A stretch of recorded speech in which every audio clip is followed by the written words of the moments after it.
بسم اللہ الرحمن الرحیم وَلَقَدْ يَسَّرْنَا الْقُرْآنَ لِلذِّكْرِ فَهَلْ مِن مُّدَّكِرٍ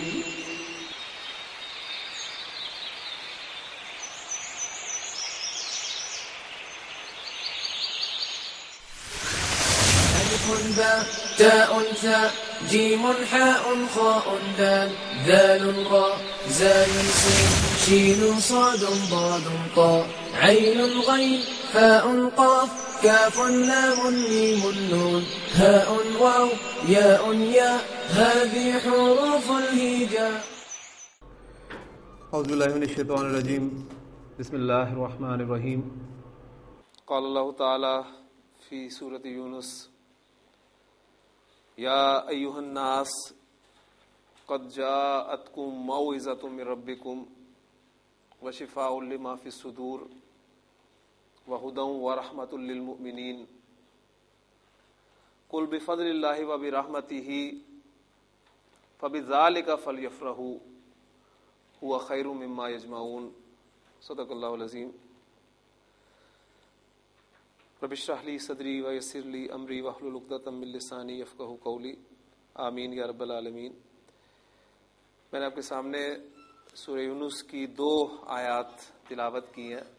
ان کا ترجمہ کچھ اس طرح ہے کہ یا ایھا الناس، اے انسانو، قد جاءتکم موعظۃ من ربکم، تمہارے پاس تمہارے رب کی طرف سے ایک نصیحت آ چکی ہے.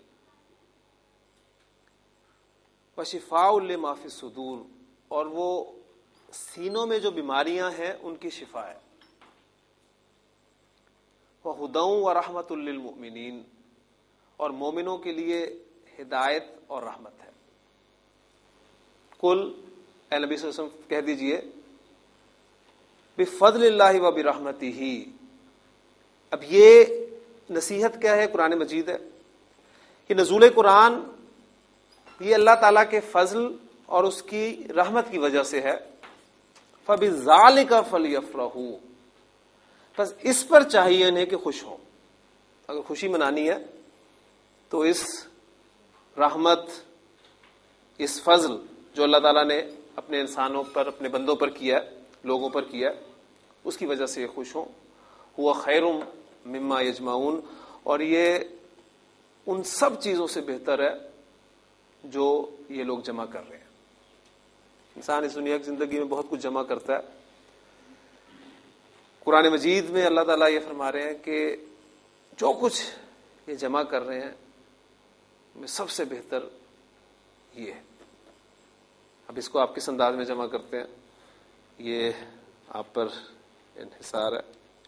اللہ تعالیٰ قرآن مجید کو اپنے سینوں میں جمع کرنے کی توفیق عطا فرمائے. عربی گرامر کا آج ہمارا اس کورس کا 3را دن ہے، اور ہم اپنے اس کورس کا آغاز اسی دعا سے کرتے ہیں کہ ربی یسر ولا تعسر وتمم بالخیر.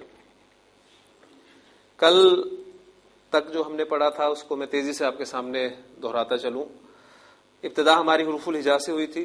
حروف الہجا کی تعداد 28، 3 حرکات، زبر، زیر، پیش، ڈبل حرکت، تنوین، اور تنوین در حقیقت نون ساکن کی آواز جو آپ کو سنائی دیتی ہے لفظ کے آخر میں، اسے کہتے ہیں.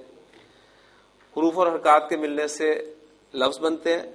لفظ 2 طرح کے ہوتے ہیں، بامانی اور بے معنی. بامانی لفظ عربی زبان میں کلمہ کہلاتا ہے، اور کلمہ کی 3 اقسام ہیں: اسم، فعل اور حرف. اسم کے معنی نام کے ہیں، اور یہ کسی شخص کا نام ہو سکتا ہے، کسی چیز کا نام ہو سکتا ہے، کسی جگہ کا نام ہو سکتا ہے، کوئی صفت ہو سکتی ہے، یا کسی کام کا نام بھی عربی زبان میں اسم کہلاتا ہے. یعنی آپ کو یاد ہوگا کہ ہم جب فعل کی ایگزامپلز دیا کرتے تھے اپنے تعلیمی دور میں، تو ایگزامپلز ہم کچھ اسی طرح کی دیا کرتے تھے: کھانا، پینا، اٹھنا، بیٹھنا، سونا، جاگنا. اب کل کے لیکچر کے بعد ہمیں پتا چلا کہ یہ کام کے نام ہیں، فعل نہیں ہے یہ اسم کہلائیں گے عربی گرامر کے اعتبار سے. یہ ایک فرق ہے ہمارا عربی گرامر اور اردو گرامر میں. کام کا نام بھی عربی زبان میں جسے مصدر کہا جاتا ہے اسم کہلاتا ہے. فعل عربی زبان میں وہی کلمہ ہوگا جس میں کام کا مفہوم کسی نہ کسی زمانے کے حوالے سے موجود ہو، چاہے زمانہ حال ہو، ماضی ہو یا مستقبل ہو. جبکہ حرف ہمارا وہ کلمہ ہے جو اپنے معنی اس وقت تک واضح نہیں کر سکتا جب تک وہ کسی دوسرے کلمہ کے ساتھ مل کر نہ آئے. اس کے بعد ہم نے باقاعدہ اسم کا اس کو سٹارٹ لیا تھا، اور اسم کے حوالے سے جو پہلی بات ہمارے علم میں آئی تھی وہ یہ تھی کہ عربی زبان میں کسی جملے میں یا کسی ترکیب میں اگر اسم کو استعمال کرنا چاہتا ہوں تو میں اسے استعمال نہیں کر سکتا جب تک مجھے اس کے بارے میں 4 باتیں معلوم نہ ہو. پہلی بات یہ تھی کہ اسم کی وسعت کیا ہے، اور وسعت سے مراد اسم کا معرفہ ہونا یا نکرہ ہونا ہے. دوسری چیز اسم کی جنس، اور جنس سے مراد اسم کا مذکر ہونا یا مؤنث ہونا ہے. اور تیسری چیز اسم کا عدد، اور عربی زبان میں عدد 3 ہے، 1 کے لیے واحد، 2 کے لیے مثنی اور 2 سے زائد کے لیے جمع. اور چوتھی چیز اسم کا اعراب مجھے لازماً معلوم ہونا چاہیے، ورنہ میں اس اسم کو جملے میں صحیح طریقے سے استعمال نہیں کر سکوں گا.